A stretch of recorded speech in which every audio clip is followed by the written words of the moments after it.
Hello everybody and welcome to the Real Housewives Edit. My name is Elle and I'm here to talk about the two loves of my life, editing and housewives. You guys, we did it! We hit 200 subscribers. I cannot even believe it. When I first started this channel, I was like, this is just going to be my creative outlet. I am a mom of 3 kids. I have 1 on the way and I was like, I'm just gonna do what I love. And if one person wants to watch it, even though it's the most random topic, I am so excited. But I cannot believe there are 200 of you on here. Today, I'm going to be covering a scene that I found to be another super iconic scene. It's from the Real Housewives of Beverly Hills when Kyle and Kim fight in the limo and Kim says the iconic line, "Stole my goddamn house!" I truly miss the days of Kim being on the show. I feel like she's an element that we're missing. This scene in particular is such a raw scene, and I think that's what Kim brought to the show. There was a little bit more of a rawness and a realness than what's on there currently. I also feel that way about Brandy. That's my opinion! Let's jump right in. What are you doing? No, I'm sitting. I don't want you that close to me. Are you kidding me, Kim? Okay. Do you realize how insane you sound saying that? You don't want me that close to you? I don't trust you. Really? You did tonight was unforgivable. I didn't do anything. So I first want to point out, just from an editing standpoint, the lack of music going on. It's just a very eerie silence. Usually what they'll try to do is add a little bit of music to just give the scene a little bit of legs and kind of push it forward, especially in scenes like, you know, we've seen with like Sutton and Diana where they're fighting, where the fight doesn't have like a lot of fire and a lot of legs, so they need to add a lot to it. This scene in particular just feels so raw that they didn't need to add a lot to it. Sometimes when you have nothing on underneath, no music, no nothing, the tension is even more. And then when you start adding music, there's contrast and it kind of builds to something. Anything, Kim. You act like an insane person, okay? I'm so sick of your crap. Everybody is. Everybody's sick of what you put us through. And here you are again with all your antics again and all this drama. Causing a whole big scene tonight at Taylor's party. Tell her how you felt. Tell her exactly what you What do you talk to me? You have to tell her. You have to have communication. This is the problem. So remember, we talk about how everything is left in that drives the story forward. They could have cut out Adrian in this scene just to make it go quicker, you know, or jumped right to the action where Kim actually talks to Kyle, but they left in the part where Adrian's talking to Kim and kind of like pushing her to speak and to communicate. I think they did this on purpose and left that in on purpose because it does feel like Kyle's doing a lot of badgering towards Kim, almost trying to start something. Adrian coming in and telling Kim like, well, why don't you speak up and talk about it? It kind of gives a cue to the audience like, Kim's not talking, Kim doesn't want to talk right now. She's kind of being pushed into talking, if that makes sense. So Taylor came over to me and said something, and within seconds, there's Lisa, there's you. It was so unfair, Kyle. I was just talking to Taylor. I walked up in the middle of a conversation, No. Kim. I walked I was up in the middle of a talking to conversation. Taylor, and And you were talking, and I heard my name, and I walked up. I've always had your back. No, you have not, Kim. No, you have not. I don't think you want to go there right now. Now again, this is tense. Kim is trying to obviously kind of put water on the situation, on the fire a bit, and it does feel like Kyle keeps coming back super strong. And again, they haven't put any music underneath it because that tension is super strong. Tension, almost like a rubber band being pulled and pulled and pulled tight. How far is that rubber band gonna be able to be pulled before it actually snaps?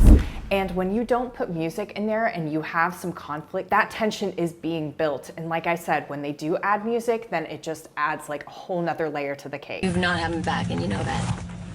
I took care of my whole family growing up. I mean, I bought her first car, bought her home. You know, I did it all. Oh my God, you're embarrassing. I'm And again, no music during the confessional. Now this feels very old school Real Housewives to me, like when they didn't produce it quite as much. They cut to Kim and she's in confessional and she starts talking about how she bought Kyle her first car and all this stuff. And then they cut back to the reaction of Kyle, right? And she's like staring at Kim, kind of giving her that look like, what are you gonna say? They do this a lot in Housewives. They cut to reactions while confessionals are going on, almost like a reaction to that confessional. What could be happening behind the camera is Kim could be talking as Kyle's making that reaction, but of course they take the sound out and they just have Kim's confessional over it and it works in there. Embarrassing? Really? I'm the one who's sick of being embarrassed and defending you. Oh, don't.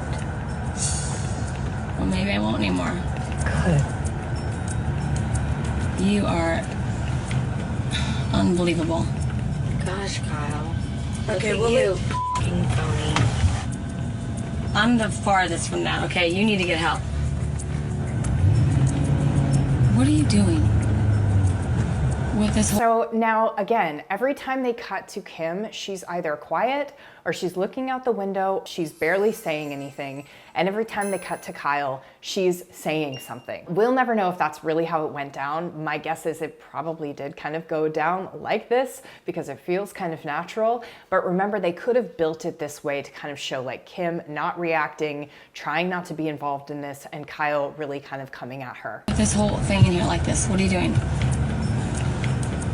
Unbelievable. Unbelievable. And Mom had to die worrying about you and stressing about you and leave this on my shoulders. After everything that I have done for you, everything I've done for you, I'm always there for you. Everything you've done for me? Yeah, everything. Okay, you can hear underneath the scene now, you can hear almost like a train on a track. Always there for you. Everything you've done for me? Yeah, everything I've done for you. We've talked about this before, how they'll use music to kind of drive a scene forward. And that's for us, the audience, to feel like we're going towards something. Something's coming. Kyle's building on everything that she's saying, which is making it a very hard scene to watch, but also a very compelling scene to watch. You do this, you don't have my back. All of a sudden, then she hits her with the mom thing. Mom had to die worrying about you. It's like, wow, in my opinion, a very low blow. They cut back to Kim and almost her look is, again, like she's non-responsive, but you can tell on her face that she's definitely affected by that. And that music is kind of driving us here. I've done for you. You stole my goddamn house! Listen. Did you hear what you just said, Kim? Oh, are you out of your f***ing mind? You are so sick. Did you hear what you just said? Cool, so the music builds there. Kim actually responds and she says, everything you've done for me, and then the music builds. She kind of puts her hand out like, I'm not gonna do this, and then bang. Stole my goddamn house! That super iconic line that everyone still quotes. My husband has helped you every month and stood by you and taken care of you, okay? Like you're a second f***ing wife. So f*** you for talking like that. Okay, so now Kyle's about to get into, it sounds like, what she's been holding in and wanting to say to her sister for so long, and she starts going and you hear the music do this. My husband has helped you every month and stood by you and taken care of you, okay? It's almost like in a, you know, like a chase scene or something, or like a war movie or something. Right before the battle starts, you get this kind of big swell of music and then it really starts to jump in. You better f***ing take that back right now. You better stop it. Stop right now. Stop it. You are a liar and sick and an alcoholic. Stop it. Okay? You are an alcoholic. Yes. And then as soon as she starts going over to her, the music really ramps up. Stop it. You are a liar and sick and an alcoholic. Stop it. Okay? You're like, oh my gosh, what's happening?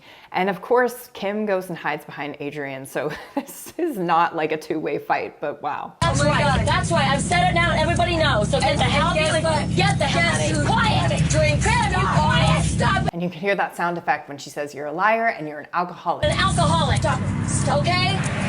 It's prompting us to feel like this was a huge point that she just made. This was something that probably shouldn't have been said. This is a big dramatic moment. Stop it! Get out of here, get out. You are so demented. You will not believe what she has just said and done. Kim, I want you to know something right now. Anything we've ever helped you with is over. You're on your own now. We're done. I feel attacked. And Wow. And then all those reaction shots after Kyle gets out of the limo and the music is starting to come down, almost like a little bell. You're on your own now. We're done. All of the reaction shots they picked of Kim, which again, we don't know, it could be exactly what went down, are all just of disbelief, quiet, almost calm. It's crazy how calm Kim stays in these intense situations. We saw it on the Dinner from Hell in Amsterdam, same sort of thing. She can really handle some conflict. I'm jealous. And I'm not sure if I will ever be able to talk to her again.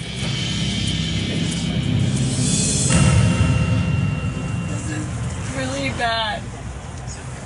Okay, so in that part where Kyle's left, you know, Adrian and her husband have gotten out, like, this is so awkward, and it looks like Kim is like left alone. They did this long shot. It really just gives us the feeling of being totally alone. She was just in the car and she had people, and then all of a sudden she's left sitting in the corner. We're really far back on it so we can see the entire empty limo around her as she cries. That's all for effect. If it was just a close-up on her face, we might not feel that loneliness quite so much. Each shot is to sort of make us feel something, and by showing that entire empty limo with her, you know, tiny in the corner there, we really get this feeling of someone feeling super hurt and super alone and super, you know, abandoned in that moment. Probably exactly how she felt, and she even says so in the confessional. That was just a really quick breakdown of that iconic scene in the limo that people still talk about. Such a moment between sisters, I believe, such a telling moment of Kyle. I think